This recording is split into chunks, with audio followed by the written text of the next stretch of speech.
Welcome to my YouTube channel. So this video is about what is enterprise architect role.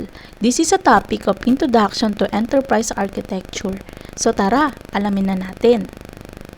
Ano nga ba ang enterprise architect at ano ang role nila?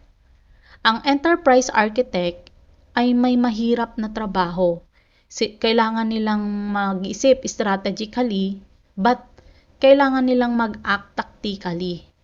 Ang successful enterprise architect, kaya niyang mag-sit down at the boardroom table and discuss where the business needs to go, then itra-translate niya yon into business speak, into technical capabilities on the back end. So, kumbaga, magkaiba ang terminology sa business at magkaiba ang terminology pagdating sa ICT. So, kaya nilang balansehin yon. So, the key to EA is to always focus on business need first. So, yan yung pinakauna.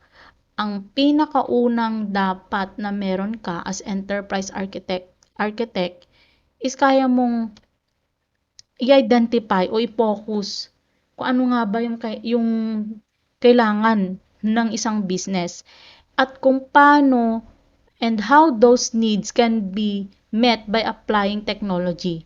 So, paano nasosolusyonan ng technology yung mga problem na yon na na-identify mo. So, it comes down to the concept ng IQ, yung intelligence quotient, o yung raw intelligence na tinutukoy, and yung EQ, yung emotional quotient or emotional intelligence.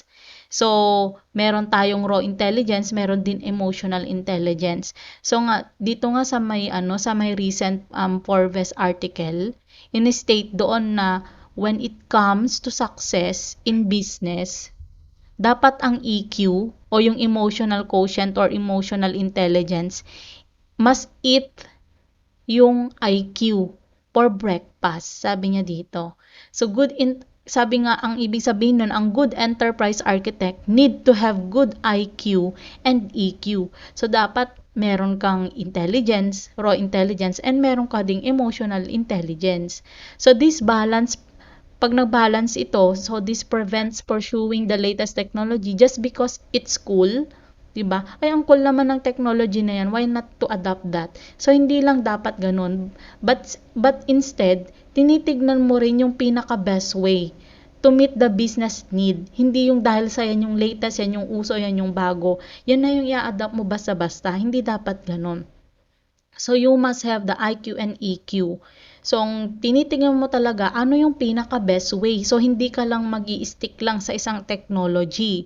So, ang dami mong pagpipilian and you need to choose the best talaga na makakapag-solve sa business need.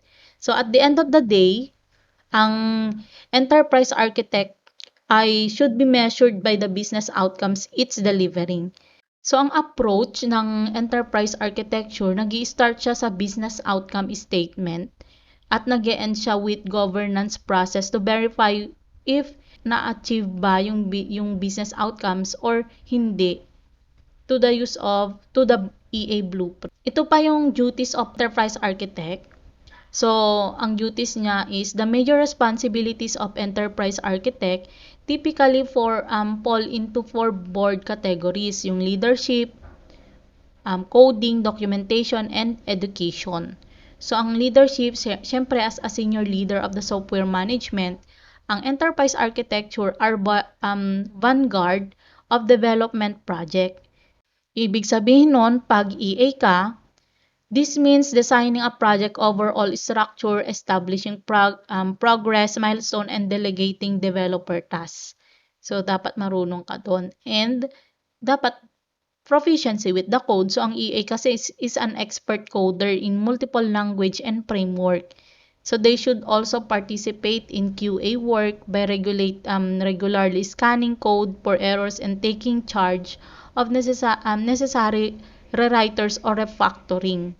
So, marunong kang mag-check, mag-debug, mag-ayos, syempre. So, hindi ka lang focus lang. If you are EA architect, hindi ka lang dapat expert sa isang language lang or isang technology. And syempre, sa documentation management, it's critical to an EA act as the primary source of truth for project documentation. Basta dito sa may documentation management, always make your document up to date. So they should be familiar with all the tools and practices that facilitate clear and accessible documentation. And next, we have the education. So ang enterprise architecture are as rich source ng knowledge that needs to be shared. So, they should be actively educate development staff. So, sila yung madalas dapat na nakakamit ng training seminars, ganyan, about technology kasi sila yung source ng knowledge na pwedeng ma-share sa lahat. So, nag-a-act sila as a resource for both IT and business side teams and continually sharpen their own expertise. Kasi nga, ang enterprise architects, ginaguide niya yung IT implementation para ma-reach yung business goals. Ibig sabihin no ng enterprise architects, kailangan nilang marunong silang makipag-usap sa both technical developer at saka mga business manager. So, hindi ka lang dapat marunong lang sa technical na puro IT lang. Hindi. Dapat marunong ka rin sa may business manager. That's why a BSIS student, ito yung pinopokus ng mga subject nila. So this is the future job of a certain sabihin natin BSIS student and a COMSA student. Yan.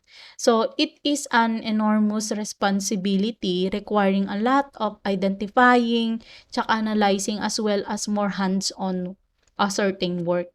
Ang architects work directly beneath their chief technical officer or ng CTO or ng chief information officer o kaya ng CIO.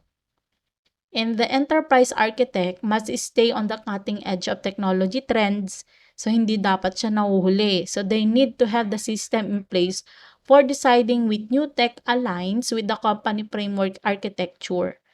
So, the role is typically for someone na may degree in computer science and 10 plus years in IT experience. So, yun yung madalas na hinahanap.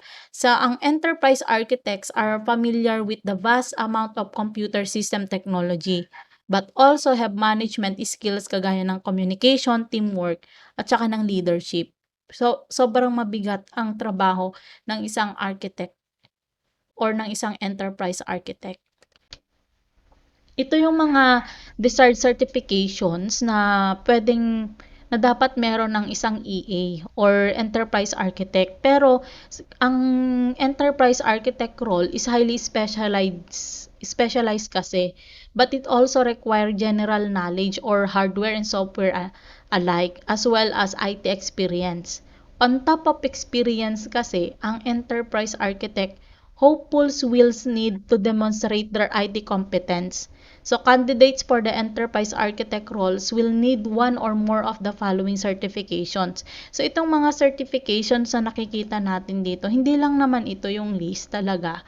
So, marami pang certification na available and tailored to enterprise in a specific industry. So, hindi lang ito. So, these are just my list lang naman. So, we have the AWS Certified Solution Architect hanggang sa the Open Group Certified Architect sa OpenCA.